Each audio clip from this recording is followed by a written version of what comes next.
So I recently uploaded a video called Becoming Aware of My Whiteness. And it was something to say that in public. I've been doing this course for 4 weeks and it was a Zoom call, so it wasn't as scary as putting that out on my YouTube channel. But I wanted to do a follow-up because I'm not trying to be some kind of hero here or anything else. I just want to describe my journey in this. You know, I lived in LA during Watts. I didn't do a thing. You know, I kept myself so removed from that. I've lived in other countries and I never reached out to locals as equals. It was always, I was there for work and they were part of the crew, so there was always that separation. I lived in Chicago, Toronto, Vancouver. I've lived and worked in Europe, all over the place, and yet I never really integrated anyone that wasn't white into my world. And I made a couple of commitments to do something that would change at least my actions and get me doing something that I think might have an impact. And like I said, I'm not trying to be a hero here. I'm just wanting to not be in denial, repressing what I'm feeling or thinking. Even though I don't think I'm racist, the fact that I haven't done anything or I hear that voice when I see someone of color that comes up, that's racist. You know, I see somebody walking down the street, a person of color, and I see a person of color. When I see a white person walking down the street, I don't see a white person, I see a person.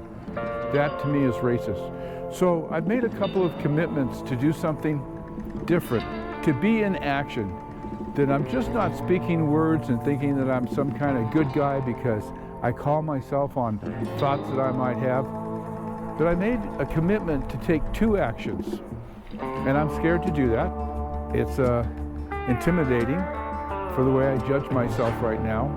But one is to go to a Black Lives Matter meeting or some kind of a training or something. I want to go do that. I want to be in action. I don't want to just speak words. The other is to support person of color's business, a black-owned business. It's harder to do here in the Salt Lake area because we're predominantly white, but I've done some research and there are a number of black-owned businesses and they talk about supporting black-owned businesses as business owners, and that's what I'm going to go do. There are some restaurants, there's stores, there's grocery stores, and I'm going to go do that. And I'm going to get involved in some way or another. I don't know what all that means, but I just can't sit back and think about it. Or make a YouTube video saying how I haven't done anything or anything else and then not do anything.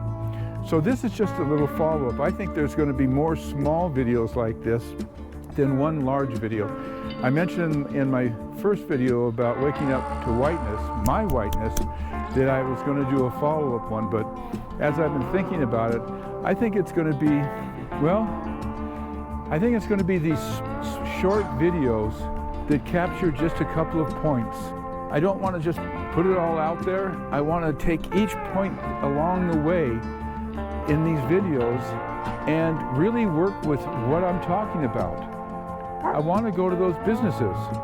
I want to go to a meeting of Black Lives Matter. I know they have a training on being an ally.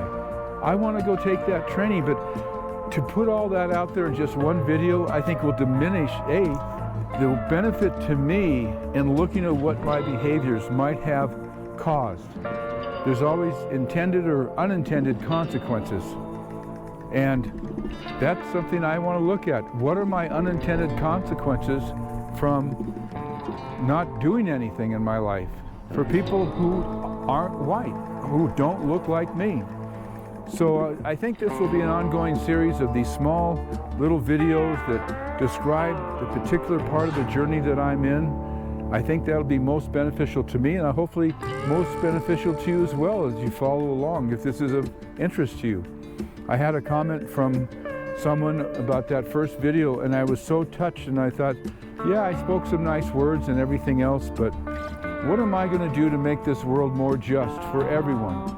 No matter the color of skin or sexual orientation or religion or anything else, what will I do with the time that I have left?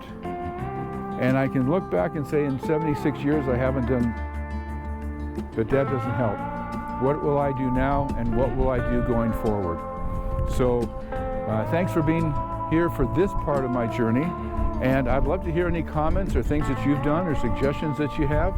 I'd love to dialogue, and I'd like to say I'm excited, but I'm really intimidated and I have a lot of fear. Mostly because of probably how I judge myself, thinking that someone else is going to judge me as well. But I got to do this. I just have to do it. So thanks for being here for this one. I hope you've had a great holidays, and I'll see you on the next one. Bye for now.